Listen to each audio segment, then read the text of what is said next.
नंगे पैर हाँ देव यात्रा पर निकले हैं और देवतुल्य मतदाताओं को मनाने के लिए वो निकल चुके हैं।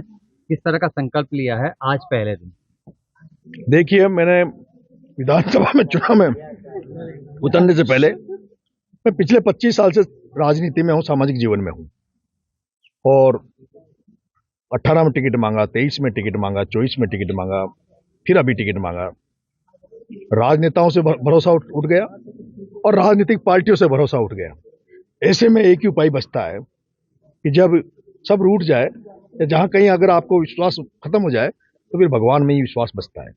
और इसी के तहत मैं भगवान खाटू श्याम जी के दरबार में गया हूं और वहीं से प्रण लेके आया हूं कि बाबा खाटू श्याम जी अगर मुझे विजय श्री दिलाते हैं तो मैं टोंक से जहां मतगणना होगी उसके बाद वहां से किसी नेता या पार्टी के दर पर जाने की जगह मैं सीधा पैदल बिना नंगे पैर मैं सबसे पहले तो खाटू श्याम जी की पैदल यात्रा जाऊंगा। आज मैंने ये भी तय किया उसके बाद कि देवली उनियारा में जितने भी देव स्थान हैं जहां बड़ी संख्या में लोग आस्था रखते हैं उन सारे देव स्थानों को ढोका जाए और उनसे आशीर्वाद लिया जाए। उसके तहत आज हमने उकलाना से देलवार महाराज के यहाँ से हमने अपनी यात्रा, देव दर्शन की यात्रा चालू की थी, जहां पर मैंने एक प्रण और लिया है, मैंने और मेरी पत्नी ने, कि हम लोग उगाने पैर जनता के बीच में जाएंगे और उनका आशीर्वाद लेंगे ताकि जनता को, जो नेताओं को जो दया हम पे नहीं आई, पार्टियों को जो दया नहीं आई, कम से कम जनता हम पर दया करके और हम पर विश्वास जताएगी, हम पर भरोसा करेगी, हमें आशीर्वाद देगी। नरेश मीणा का मुकाबला देवली उनियारा की धरती पर कांग्रेस प्रत्याशी कस्तूरचंद मीणा से है या बीजेपी प्रत्याशी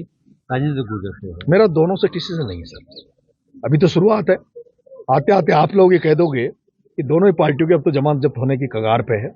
ये चक्रवात चल रहा है, ये तूफान खड़ा हुआ है और ये ऐसा चक्रवात है जो समुद्र के किनारे जब वो नावें खड़ी रहती है, ये चक्रवात उस समुद्र के किनारे खड़ी बीजेपी और कांग्रेस की नावों को समुद्र में डुबो देगी और ये चक्रवात एक बड़ा तूफान बनकर 2028 में एक अलग ही रूप में ये राजस्थान की जनता के सामने आएगा।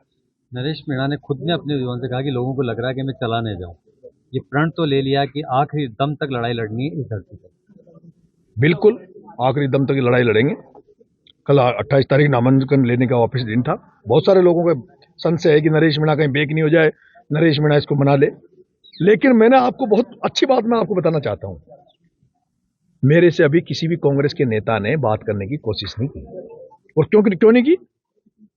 उनकी औकात नहीं, उनमें दम नहीं है, वो सामना नहीं कर पा रहे अपने नरेश मीणा का।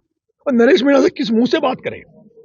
क्या कहे कि हम तू बैठ जा, क्या कहे कि तू बेक हो जा? मैंने दर ठोकरे खाई, मैं प्रत्येक नेता के पास गया, ऐसा कोई कांग्रेस में नेता नहीं था जिसके दर में नहीं गया। गोविंद सिंह डोटासरा से 1 घंटे में बात हुई थी, क्या निकल के आया था उसमें? देखिए, मेरे को कांग्रेस में गोविंद सिंह जी डोटासरा साफ सुथरे आदमी नजर आते हैं, सच्चे आदमी नजर आते हैं। कई लोग पार्टियों में हो सकते हैं, कई लोग इमोशनल भी होते हैं, सच्चे लोग होते हैं।